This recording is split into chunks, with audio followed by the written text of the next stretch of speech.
Hai, assalamualaikum warahmatullahi wabarakatuh. Apa kabar teman-teman semuanya? Mudah-mudahan kabarnya selalu baik ya. Dan terima kasih juga untuk kalian yang udah klik video ini. Ini adalah kegiatan aku di sore hari. Ya mau ke maghrib sih, udah sekitar jam setengah 6. Jadi aku tuh baru pulang dari rumah orang tua aku, Mams. Sebenarnya kita pergi ke sana tuh ngedadak banget, jadi nggak direncanain sama sekali. Jadi aku juga belum sempat beres-beres rumah.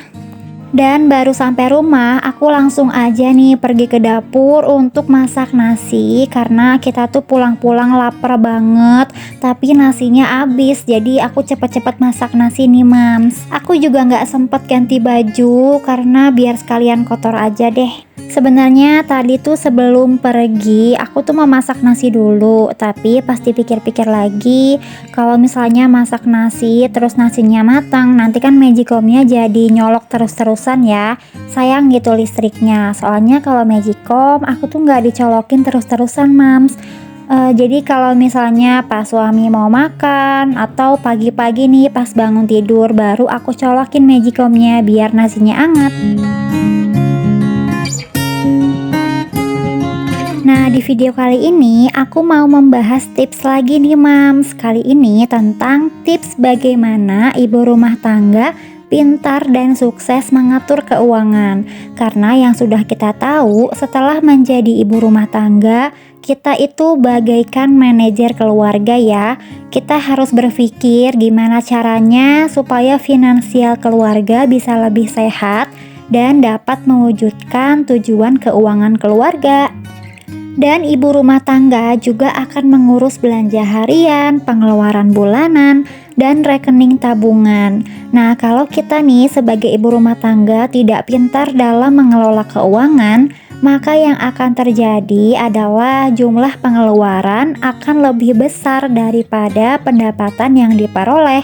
Apalagi kita sudah diamanahkan oleh suami untuk mengatur uang, jadi kita harus mencukupi uang bulanannya sampai ke bulan berikutnya.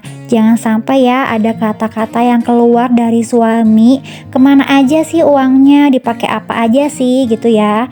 Jadi kita harus bisa bikin suami tuh percaya sama kita, supaya suami juga lebih terbuka masalah keuangan. Kalau kita sudah pintar dalam mengelola keuangan, kita akan ngerasa kalau uang yang diberikan itu cukup, Mams. Walaupun sih sebenarnya nggak cukup ya. Nah, dalam merencanakan keuangan dalam satu bulan itu, kita bisa gunakan skema 40, 10, 10, 30, dan 10 untuk mengatur keuangan. Maksudnya itu kita harus mengalokasikan 40% untuk pengeluaran bulanan, 10% untuk cicilan, 10% untuk asuransi, 30% untuk menabung atau investasi, serta 10% untuk donasi. Nanti aku tulis di deskripsi ya supaya bisa diterapkan dan gak lupa. Oke, tips yang pertama yang perlu diperhatikan dalam mengelola keuangan adalah tentukan tujuan keuangan. Misalnya, kalau saat ini kita masih tinggal bersama orang tua, nah yang pertama kita bisa membuat perencanaan keuangan dengan tujuan membeli rumah dulu ya, Mams. Karena nggak selamanya kan kita bisa tinggal terus bersama orang tua atau mertua. Lebih enak kalau kita punya rumah sendiri. Maka mulai saat ini pendapatan bisa kita fokuskan untuk memenuhi kebutuhan tersebut.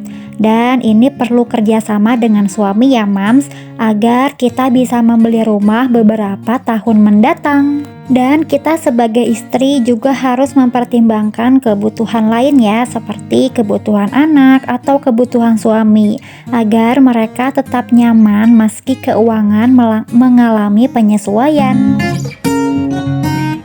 Setelah menentukan tujuan keuangan, kita menabung untuk tujuan apa? Nah, langkah selanjutnya kita perlu mencatat pemasukan dan pengeluaran. Kita juga harus membuat budgeting ya Mams, supaya kita bisa menentukan skala prioritas. Di tahap ini kita juga harus memilah-milah lagi pengeluaran berdasarkan kepentingan atau kebutuhan. Karena saat kita punya tujuan keuangan, kita jadi bisa mengutamakan dulu kebutuhan ya Mams. Untuk keinginan misalnya seperti liburan atau beli baju, itu tetap kok bisa dilakukan, tapi dalam batas yang wajar. Nah, kalau kita sudah membuat pencatatan dan skala prioritas, ini akan membantu kita loh untuk memastikan semua kebutuhan dalam 1 bulan itu bisa tercukupi. Nah, ini adalah kegiatan aku selanjutnya. Setelah tadi selesai ngeberesin bagian depan, sekarang aku lanjut lagi mau ngeberesin belanjaan dari pasar.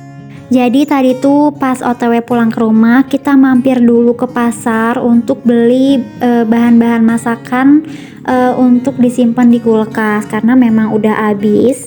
Kalau di daerah aku, pasarnya tuh buka pagi-pagi sama malam. Jadi kalau misalnya pagi-pagi tuh nggak sempat belanja, misalnya kesiangan nih ya, aku biasanya suka belanja sore atau malam karena itu juga tetap rame.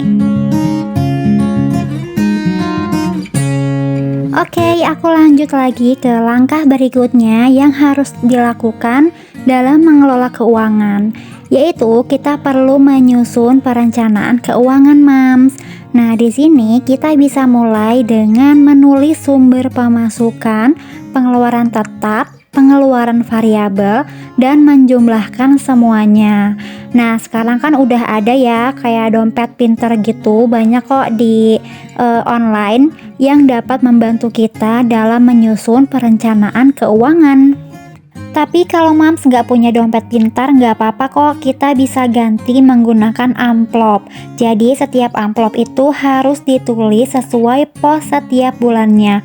Misalnya pos untuk bayar sekolah anak, pos bayar listrik, pos kuota, pos belanja mingguan, dan lain-lain. Pokoknya semua pengeluaran harus kita buat posnya ya Mams, supaya semua pengeluaran bisa tercatat.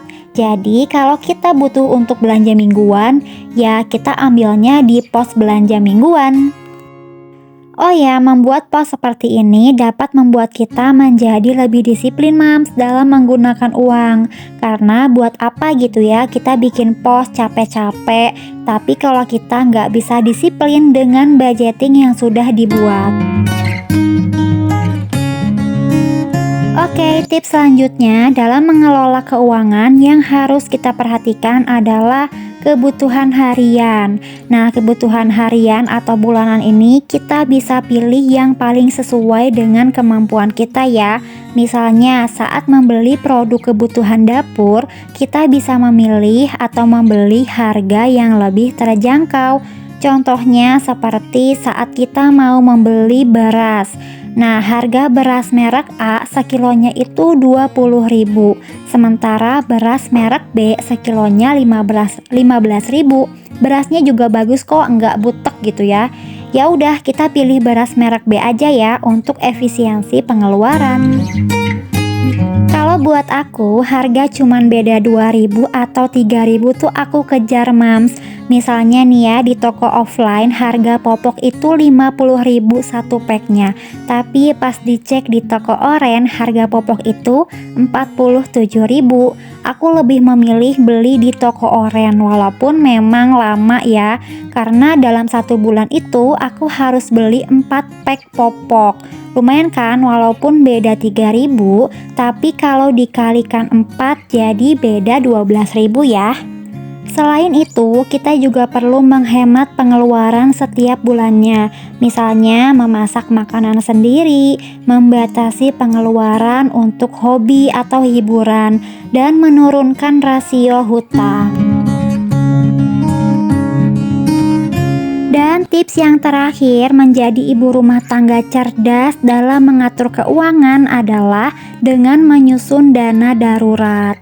Nah, dana darurat ini penting banget ya Mams, karena kalau ada kejadian yang tidak terduga di masa depan, kita bisa menggunakan dana darurat ini.